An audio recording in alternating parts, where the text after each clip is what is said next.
What's going on, guys? I'm Bill and welcome to Bill's How To. So today we've got a blockage in a bathroom sink, and the upside to this is, although we can't plunge it, can't clear the blockage out, it seems to be leaking down here where the trap is as well, which I'm not too concerned about. But the upside to this today is that we're actually going to be able to test out the new Ryobi drain auger. Let's do this.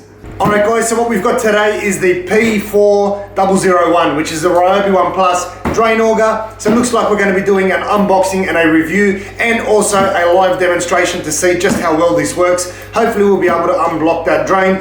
The reason why I bought this one here, it's the P4001, which means it's basically just the drain auger on its own. Now Ryobi has brought out two new models after this. They've got the P4002, which is basically the exact same as this, but hybrid, and then they brought out another one, P4003K, which is the same thing as this, hybrid, plus it's got double the length of wire. So this one here has 25 feet, which works out to 7.6 meters, and the new version is double that, so it's in at 50 foot. So the difference is the price, which is unbelievable. This one here is the cheapest at $139 in Australia.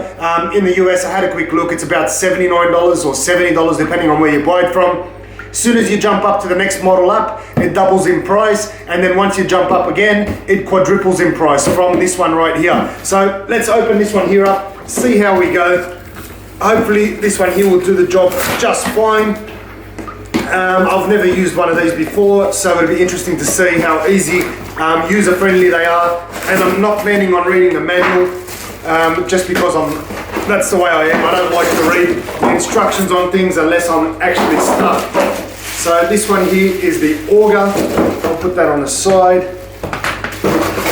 And that's actually all that comes in the box, so it's just one piece ready to go. So we've got a couple switches here. I think forward and reverse, I'd say. It's got an auto feed one that sits right here. So we'll test this out before we actually drop it down the drain. It's got a lock function on here. And this one here, what's that do?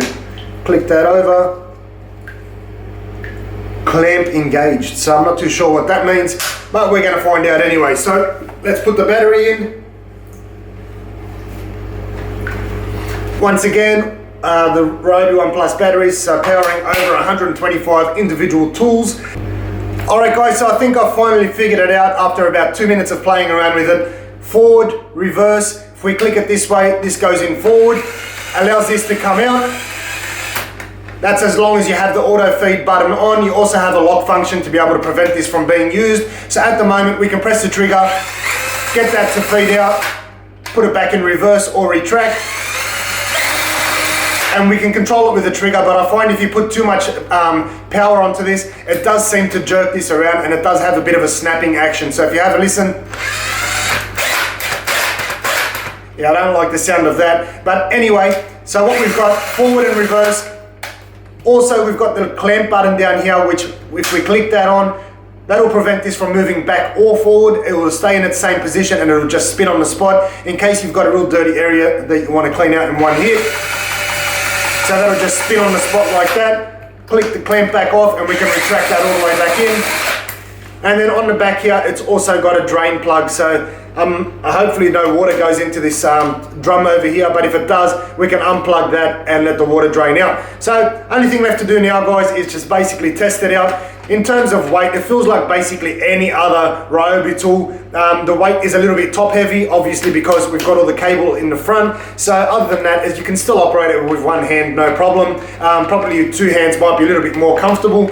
And we'll test it out and see how we go. So the reason why I have to remove the trap right here, obviously up the top we've got a little grate in the waist itself, and you can't get down. Now I know a lot of other countries you might have access from the top here, however in Australia the majority of the times we don't have access, so that means we have to undo the trap down the bottom, and then I'll be able to put the auger straight down this bit right here. So first thing I have to do is remove this. So these here look like they're the original, they're all made out of metal instead of plastic. So we're going to see if we can remove these by hand. Doesn't look like it's coming off. All right guys, so in this case here, we're gonna gain access through this section right here. So we're gonna feed our auger straight up over the loop and then feed it back down. Now this isn't the easiest point of access. The easiest point would be right here. Obviously there's no bends. The reason why I can't get through here is this one here seems to have been welded on. So I'm not gonna break the weld and try and get through this point here. The upside is we're gonna get to test out just how well this little unit here works, especially because it's got an auto feed, auto retract. So that means I won't have to fish it around this bend. We're gonna automatically feed that straight through and try and feed it straight back. Let it glide its way through.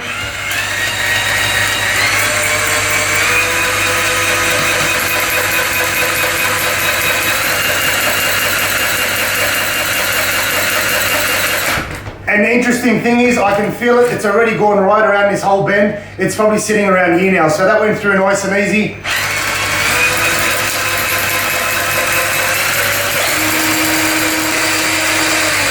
So I'm starting to feel a little bit of resistance now on the actual wiring itself. I can almost feel it eating through whatever it is that's blocked this drain here up. So we're just gonna feed it all the way through up until the maximum, which is the 7.5 meter mark or 15 feet, 25 feet. And we're just gonna let it go all the way through, then we're gonna retract it.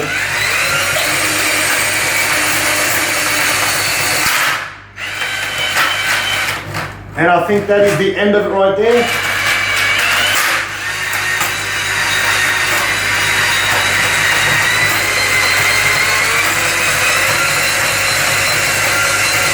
That actually wasn't the end of it. That was actually eating through a bit more of that gunk that's built up inside.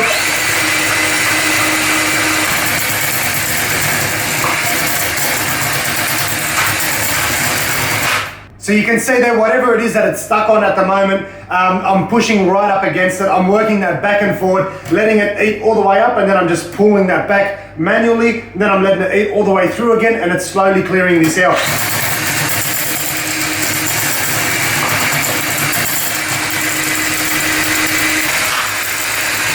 And I think that's it, guys. I'm pretty sure we've got this all cleared up now. I'm gonna let it retract. Hopefully it doesn't take too long. And then I'll put this back in and we'll test it out. So as I'm pulling this out now, I can see the different colors that are coming out onto the actual wire itself. So it's all now nice and brown, which means it's eaten through whatever it was. Nothing to worry about. This isn't the sewer, this is a storm water. So it's just clean water that usually goes through here. Probably a bit of tree roots or soil. And I can feel it, there we go, nice and easy.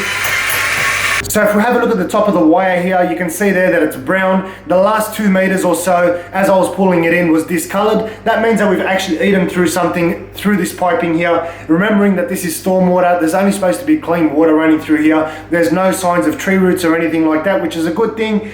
So let's just test it out. We'll put this trap back together and we'll test it out, make sure everything works.